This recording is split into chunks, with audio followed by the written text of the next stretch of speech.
Hello there, it's April the 7th, 9:16 in the evening. Ooh. Yeah.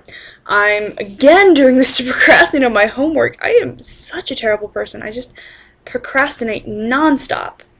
Anyway, this time I'm supposed to be writing a short story for my creative writing class. The only problem is, I have the plot worked out.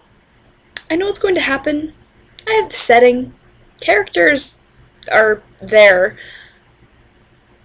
But it is creeping the hell out of me. Why do I write these things? Where do they come from? I don't know. I was just lying in bed one night being like, I need to write a short story. Think about this, and then I got this image of like a little boy standing in a field of dead wheat, holding the hand of this creepy monster thing in a pinstripe suit with really pale hands and these long dark claws that look like thorns, and a mask glued to its face. And everything in this world is black and white except the red on the creature's mask, which is in like a diamond pattern. And they're staring at this copse of trees. Just a little circle, like a perfect circle of trees. And the boy keeps asking, are we going? Are we going to the woods? And the creature just keeps looking at him and not saying anything and looking back at the trees. And then finally, the whole copse just kind of shudders. And all of these ravens fly out in a great flock. And then finally the creature takes the boy to the woods. But he hesitates at the edge and is like, is it safe? Is it okay to go in there? And the creature's just like... The creature never says anything. It's very quiet. It just shakes its head. They walk into the woods. Creepy, dead, black and white, skeletal woods. And there's this tunnel opening into the ground at an angle, so it's got a mouth, but the tunnel goes like this. And there's this bright golden light spilling out of it. You would think bright golden light would be happy. It's not happy. It's not a happy light. It's a very unhappy, scary light. So anyway, the creature finally lets go of the little boy's hand.